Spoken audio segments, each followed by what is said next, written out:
Approximately 7 years ago, a group of community leaders got together to figure out what does it take to really move our community forward. What's that? What do we need to reach the next level? And so we had a couple of thousand folks from this community vote as part of this process to help us determine what are going to be those big visionary ideas, those big bold plans for the future. And above and beyond all the other ideas, the one that kept rising to the surface, the one that kept getting the most traction, the one that had the most votes, was an indoor sports complex. So this community is demanding a facility like what is being proposed. We need this recreational space for our young people. We have this great opportunity to expand tourism during the winter months. And so we're looking at creating a facility that will be the pride of this community. The goal of our youth program is to prepare these kids so that they can be successful at the next level. Every team in this area is begging, pleading, and borrowing to find a place to practice. It is very difficult when you are practicing and you're having to hire the small elementary gyms or the smaller junior high gyms. The high schools only have one gym. To get on a sanctioned regulation size field. Everything is so strained. Everything is so difficult to find a facility where a team can get together, work on skill development, work on what it takes for team building to really develop. Our solution creates two massive state-of-the-art facilities. One dedicated to basketball, volleyball, and other court-related sports. The other centered around all sports turf-related. The first facility is a grand 45,000 square foot state-of-the-art basketball facility. Every detail was taken care to maximize the space available while creating a great fan experience.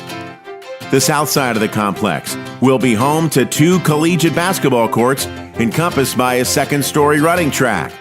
During tournaments, each court can be divided, creating 4 youth cross courts, allowing for multiple teams to compete at the same time. Nestled beside the courts, care was taken to design a family-friendly area where loyal fans will have plenty of space to watch the games in comfort. With second-story concessions, ample seating, and plenty of room to circulate, guests will be sure to feel at home. The second facility will be home to the massive, almost 80,000 square foot turf fields, specifically designed for soccer and other turf-related sports.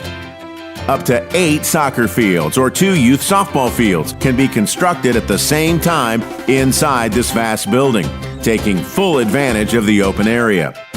When not in use, the turf can easily be configured to accommodate any sport, from football to baseball. Suspended above the turf, baseball and softball net batting cages are ready at a moment's notice to be dropped down and utilized. Together, we can make this a reality, transforming Burlington into a year-round sports destination anchored in the winter by this premier sports facility. Drive by the Recplex any weekend in the summer, and you'll see how many people flock to our community for sporting events.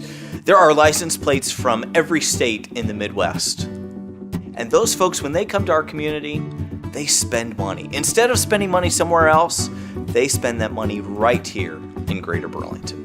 So we have tournaments for 6 months of the year out at the Burlington Recplex, and we're done. Now we can bring all the opportunities that tournaments provide to an indoor complex, and we can bring all those thousands of families back into our community and provide the hotels and the restaurants and the shopping and all of that we're missing out of. We have to go to the Quad Cities area or the Cedar Rapids area or the Des Moines area every weekend in order to get good competitive teams to play against. If we had a sports facility like this, we would be able to draw some of those teams down to the Burlington area.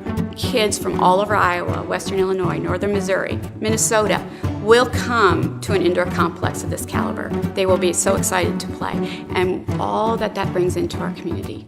These people will come and they'll spend dollars. If their child needs a new pair of shoes, they'll buy a new pair of shoes. If they're gonna have to eat between games, so they're gonna go out to eat. So it's gonna help support those local businesses. And so we've had questions from folks. Are these facilities going to pay for themselves? Once you open the doors and turn the lights on, will we be able to pay the bills? And the hotel industry has stepped up in a big way in this community. They've added a destination fee to their hotel rooms. So visitors, when they come to our community, they're going to pay a little bit more for a hotel room, but that money is going to be utilized to make sure that these facilities operate well into the future. Well, the upcoming facility we're really excited about. It's going to really give opportunity for us to be a true community college in the sense that we're going to be able to reach out into our community and be able to provide additional gym floor space and soccer space for our community as well as for our students. And so it's really exciting to be a part of that. So location was one of the most important topics that we discussed when looking for where to locate these facilities. And we examined a variety of options, from locating it next to the outdoor recplex to putting it on undeveloped land, putting it on a school campus. There were a variety of locations analyzed. And at the end of the day, the best thing for the project was to have two facilities. One that would be dedicated to basketball, volleyball, and other court-related sports, and a second facility dedicated to turf, such as soccer, baseball, softball, football, and other sports.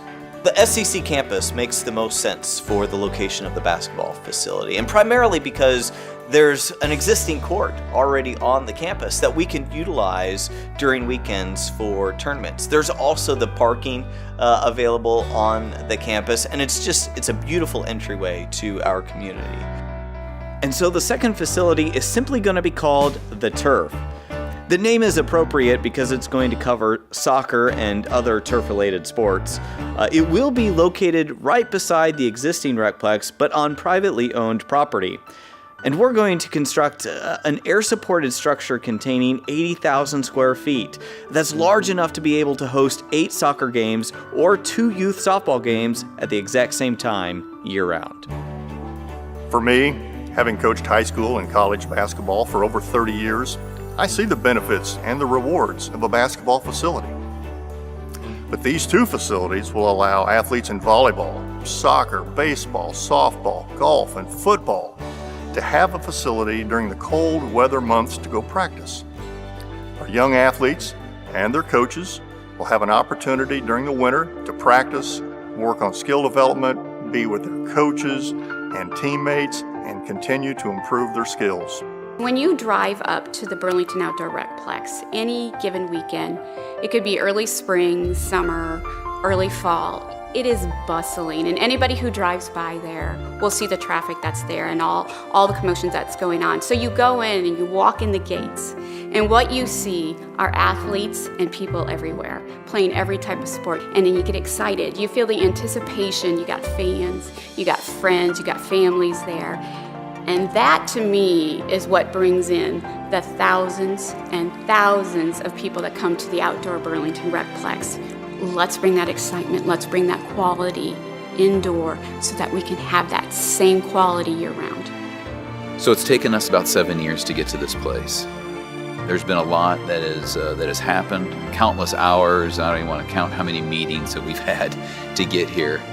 But where we stand today is that we have a great plan. We've raised over 50% of the funds. We're in the last stretch of raising those last additional dollars to get us home. Everyone watching this video either has a child, a grandchild, or a neighbor with children.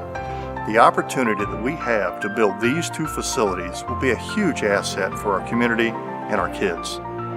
Please, help make these two facilities a reality. Do it for the kids. 20 years from now, I want the people in this community to be proud of the decisions that were made today. I want the people of this community to say, it's a great thing those folks built this facility, but we need your help. There is no question about it. This is a monumental task. Jump on board, be a part of this process, help turn this vision into a reality. Do this for the community.